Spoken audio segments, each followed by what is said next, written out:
Welcome to the Piston Fanatic. I'm your host, Dave Dalton, and I'm excited to share my passion and perspective of our Detroit Pistons as we go on this fantastic voyage together.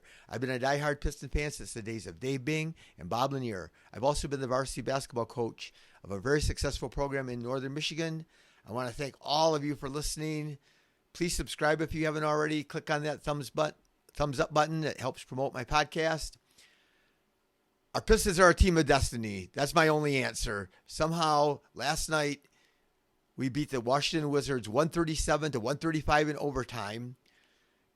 It looked like there was no chance. Everybody on our team half our team or over half of our rotation was out and injured and not playing. And somehow we pulled it out. Cade Cunningham missed the most shots of any player in the NBA since 2002. And yet, we won, and we had Daniss Jenkins hit a buzzer beater at a 3 at the end of regulation, and that's how improbable is that. So anyway, we'll get into it a little more.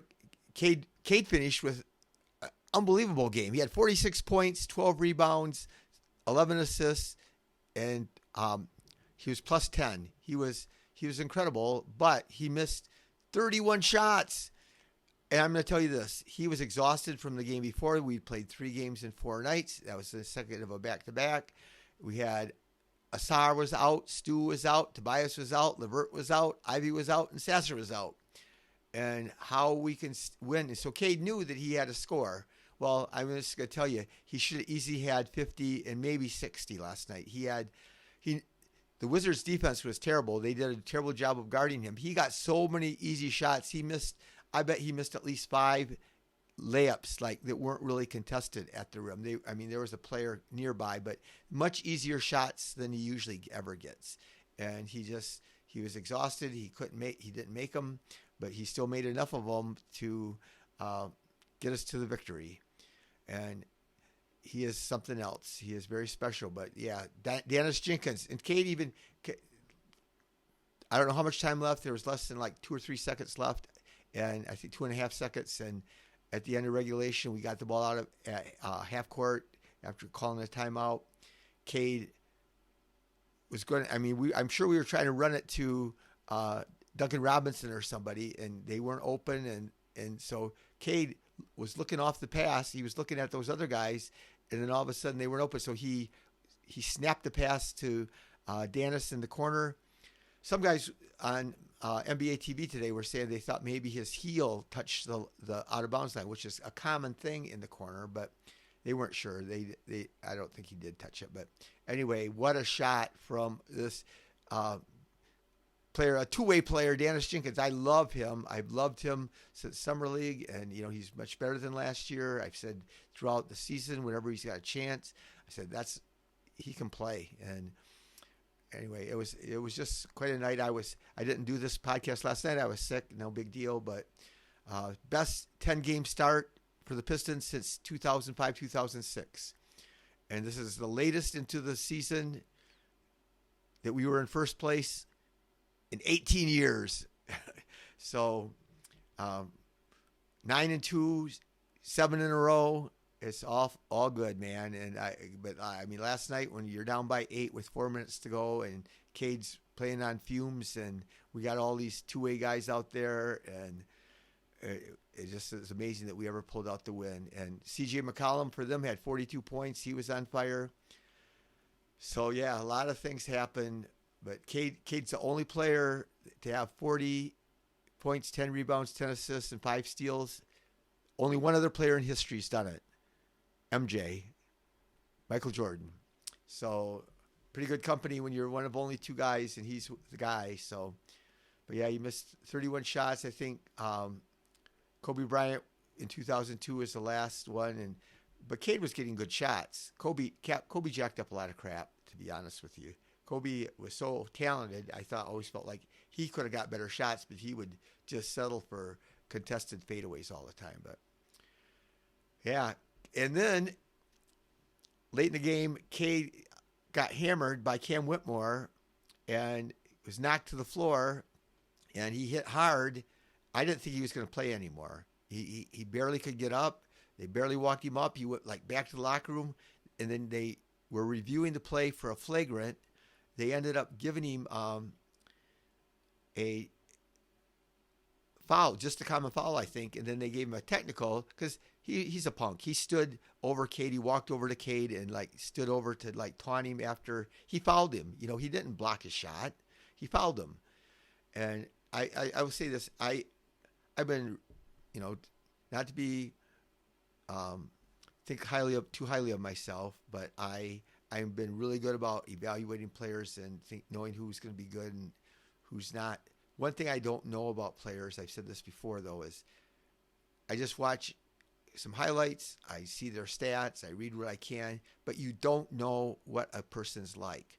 So Cam Whitmore is extremely gifted. I wanted us to draft him. He fell to like 21, but everybody said it was because they had some concerns over his knees. But he's a weird, bizarre dude. When he's out there on the court, he acts like he's moody some of the time. He acts just weird. But he made a dunk last night that was incredible, and he scored 20 points in not very many minutes. And he's gifted. He's a gifted player. He's a gifted athlete, and he can shoot the three. And I thought that's what we needed. But anyway, like I said, I wouldn't want him because even though he is talented, the Wizards got him for nothing, really. The Rockets just knew that they wouldn't be able to give him playing time. But anyway, Cade, I thought Cade wasn't going to play. I thought there was no way. We're already down by quite a bit. What is the point in bringing him back? But Cade Cunningham is a gamer. So after the 76ers game, there was so much love for our Detroit Pistons and our Cade Cunningham. Everybody on TV, if you watch, I would advise anybody, it's $10 a month if you don't have NBA TV. There's a lot of good stuff. They have a show that's a half hour long that runs through every game, highlights of every game every night. And then they have Frank Isola and Brian Scalabrine, and they're really entertaining. But all these guys love Cade. All these guys are, even Frank today, and he's covered the NBA for a long time. He said, I take that guy anytime. And he said that, usually it would be a bad thing if a guy missed 31 shots, but not last night. I watched that game. He gave it everything he had, and they needed him to do it. And so that was cool. But so there's guys, you need to listen to the Hoop Collective podcast after the Sixers game. So I think it was the Monday broadcast. They talked all about the Pistons. They led with the Pistons. They talked about Cade and Duran and the whole team. And these guys are saying he's the second best player in the East behind Giannis. And then they were saying, what guard would you rather take in the league? And they said they would rather watch Cade than Shea Gilgeous-Alexander. That was so cool. And they said, not necessarily if we were got to choose a player for our team, but they just like the way he plays. They like the pace he plays at. They like that he doesn't flop. They didn't really exactly say that, but they kind of said that. And that Cade just plays through contact and doesn't, fall down or anything. So I thought it was really cool. All that stuff that they said about him was awesome. And Eddie Johnson, he was on the same thing. They were on Sirius Radio, and they were all just hyping him. And on NBA Today, it's all about they're hyping Cade and saying how great he is, and the Pistons. And so today, I just watched it. I had taped it. They had Jalen Duran on their show. How cool is that? And everybody knows Duran's in for a big payday, if he stays healthy. But they had interviewed him on NBA TV, which not very many players get interviewed on there, but he said how him and Cade had built this relationship. So that they train during the off season. They train in Texas. They train together in Colorado. They train different places. They are together, and they are great friends. And I'm sure that has something to do with, and Duran basically said that led to them, their connection on the court is better because they have such a great connection off the court. But here's the bad news. Tomorrow's game, we play the Bulls, and Stu's doubtful. Means he's not ruled out, but he's doubtful that he's going to play.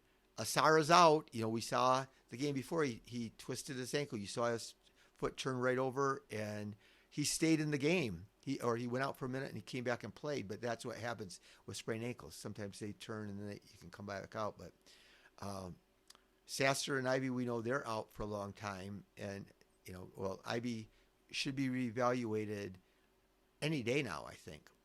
And we should get an update. Hopefully they'll do that for us. But anyway, we're missing all those players, and Tobias is out with the ankle. Cade is probable because of that left hip contusion, but I didn't think he was going to be able to play. A lot of times, he came back and played that night, but when your body is, and I'm not this brave, tough guy, but I've sprained my ankle so bad, but I was playing pickup ball. It's just stupid, and my ankle just ballooned so big, but I stayed and played, and then I couldn't walk the next day, but I just love to play. But anyway, my point is that you can play like Cade finished the game last night, which, again, I would have thought the medical staff would have said, you're not playing. I mean, if it looked like it was an unwinnable game. But we are a team of destiny. This is a team of destiny. That improbable win last night was just, everything was stacked against us, and somehow we ended up winning that game, and it was so cool. And Duren and Cade, another thing about Duren and Cade, they have the most double-doubles by any duo in the NBA. 7, each of them have 7 double-doubles. And so that's really impressive when you've only played 11 games. So, but here's some of the things that still bothers me. You all are going to call me Javonte Green hater. I'm not thrilled with him, and he played so tough last night, man. He blocked guys' 3-point shots. He blocks Sar's 3-point shot. Sar's 7 foot tall or taller, and he blocked his 3-point shot.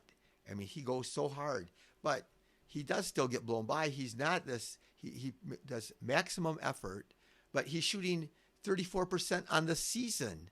He's not a good shooter, and so last night, down at crunch time, the last few minutes of regulation and overtime, they leave him open. Why? Because he can't make them, and he missed them. He was lucky the one time he missed it, a 3 in a clutch time. And somehow Duren grabbed the rebound, it hit the floor, and Duren dug down and got it and threw a bounce pass to him for a dunk. He missed a dunk last night. Javonte Green missed a dunk. And so, he was 4 for 11, 1 for 5 on threes. And he keeps hoisting them because he's always open. But his 3-point shooting percentage is terrible. And he's not that big. He's not that fast. He just works hard, and so I know coaches admire guys like that, but I just hope we get enough guys back that we don't have to play him. But I'm sure JB loves him. And here's one that I don't get, though. I don't get because we've seen it for 2 years, and you can probably are tired of me talking about it. JB doesn't like B-ball Paul. There's no explanation. How does a guy, you're undermanned, you're short players, you don't have enough on your squad, and B-ball Paul plays only 13 minutes. He's 4 for 5. He's got 4 offensive rebounds, 9 rebounds, 1 steal, and 1 block in 13 minutes. What the heck, JB? It doesn't make any sense. I mean, guys should earn their minutes, but some guys, and JB's usually been just consistent. He just gives guys minutes. Like, it didn't matter how bad Hardaway played. He's had some good games this year for the Nuggets, but he played him 30-some minutes. And same with Tobias, and same with, any of these guys. But for whatever reason, not B-ball Paul, don't matter if we don't have anybody else to play, he ain't going to play him. And he could play Paul Reed with Duren. He could play with Duren easily. And last night, him and Cade trapped a guy up at the point guard up near half court, and he threw the ball away. But that was because B-ball Paul came up there, and he's so active. 4 offensive rebounds in 13 minutes, 9 rebounds total. You make 4 out of 5 shots. And yet we're going to play Green. I don't know. Someone's got to explain it to me. I'd love to be able to ask JB what is the deal. But he doesn't trust him. That's the most explanation I can give you from a coach. But I still would like to ask my biggest question. If any of you ever get to ask anybody that has any inside information, Cade's shot is flat. Cade's 3-point shot is flat. And, the times that he makes threes, a lot of the times he's doing a fadeaway, a step back fadeaway with somebody on him. So he has to lift it up and arc it over the extended arm. So then he gets more arc. And I don't know, he was getting great arc during the preseason, way significantly more arc. And you watch all these good shooters, and they all have all this arc that, shoot it way up in the sky. But Cade, why isn't Fred Vincent? Why don't they, tell him that? But anyway, I don't need to keep ranting on that. But Ron's been struggling lately. Now we needed him more than ever. Last night, he picks up 2 fouls like in the first 5 minutes. And here we were so short-handed last night. And Ron just can't help himself. He usually does such great stuff. But in 23 minutes last night, 1 for 4, 0 for 3 on threes, 3 for 3 from the free throw line, only 1 rebound, only 1 assist, 1 steal, 2 turnovers. And he was minus 14, the worst on the team. And so, that just doesn't, I believe in him, and I think he'll play better. And he's had more good games, where Javonte Green hasn't. So, we get so excited when he makes any good plays, and the announcers and Greg and George, they just get all so excited about him. And, people like those guys that are hard workers. And I do, but, anyway. Duran played 40 minutes, 6 for 10, 7 out of 11 free throws he made, 7 offensive rebounds, 14 rebounds total, 3 assists, 2 steals, 5 turnovers, which is too many, but he had a good game. He had 14 points. Duncan, I'm not a fan. He had played 38 minutes, 5 for 11, 3 for 9. He made a huge 3 down the stretch, huge 3. And then he passed up a 3 late in the game. I can't remember now if it was in regulation or overtime. He passed up one, and he usually doesn't pass up any threes, but he's 3 for 9. That's what he was, I think, last game. He's not worth having on the court if he's shooting 33% on threes. That's all I know. He didn't get fouled. He had 3 rebounds, 2 assists, 1 steal. He had 19 points. So we need to play him because we need scoring, but it just is amazing to me that he hasn't shot a little better. He's had a couple games where he shot really well, but we need him, and I hope he's hot. I certainly would keep on playing him. I just would, again, maybe I would limit some of his minutes, but I said Cade played 45 minutes. He was exhausted, 14 for 45, 2 for 11 on threes. His fourth quarter, though, still was amazing, and the overtime was amazing. He scored like 17 points in the fourth quarter in overtime. 16 for 18 from the free throw line. So he is getting, most games, he's getting a lot more foul shots. 12 rebounds, 11 assists, 5 steals, and a block. He only had 4 turnovers. So in a game like that last night, when it's an overtime game, 4 turnovers is not too many. Obviously, you don't want it, but that's not too many. I like Chaz Lanier. He's 3 for 7, 2 for 5 on threes. That's 40%. At the end of the game, I'd much rather have him shooting it than Javonte Green. And then Daniss. I've loved him. He's a tough defender. He's hard-nosed. He's gritty. And he played 34 minutes off the bench, 9 for 17, 4 for 6 on threes. He was incredible. 2 for 2 on free throws. He had 4 offensive rebounds. He's just a 6'4" guard, I think. And he had 8 rebounds total, 3 assists, 4 steals. He's tough, 24 points. So I wouldn't be afraid to keep him in my rotation, as long as these guys out. Again, Ivy, who knows when he'll come back, and who knows when Sasser will come back. But I would have Daniss be my backup point guard. So Bobby Clipman only played 7 minutes, but we shot 41%. They shot 52. We shot only 32 on threes. They shot 39. We were 30 for 38 on free throws. They were 20 for 26. But we crushed them on the boards. So we had We really out rebounded them on the offensive boards, especially. We had 16 steals. 16 steals. That is incredible. Um, I had the offensive rebounds, but I can't find it. But anyway, Miko Harrison is got fired finally by Dallas. I have a great friend that lives in Dallas that loves the Mavericks almost as much as I love the Pistons. So that he died. His heart and soul died when Miko traded Luka, and their whole fan base has died since that happened. And in their games, the game's a close game. It comes right down to the wire. The other team's shooting free throws that could have won the game, and they're chanting "Fire Nico," and the guy misses the free throws that could have won the game for them. I think a guy had 3 free throws. Lots of crazy games. Orlando's starting to get better. They won. I don't know if they won 4 in a row. Desmond Bain struggled that got in the big trade, but he made a 3 at the buzzer that was.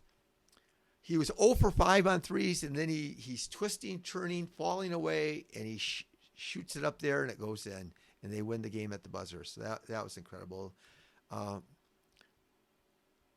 Heat used a play that the JB's used, the backdoor pick for an alley-oop at the buzzer when there was 0.4 of a second left. They won the game. I think the game was tied. The Miami Heat won that game. But I think it was the same play that JB had beat somebody with. I thought he might even beat the Heat with it. But anyway, really thank you for listening. We'll see you tomorrow night after the Bulls game. Hopefully Stu is able to play. Hopefully we get players back because we just can't, like I said, it was destiny. We won those games, but every game counts. Every game at the end of the year is going to matter a lot. And so that, even though that was so improbable and didn't look like we had a chance last night, our guys got grit, they got guts, and it's fun to watch. Well, it wasn't fun to watch, but when they won, it's exciting. So anyway, be the reason that someone feels loved, and go Pistons.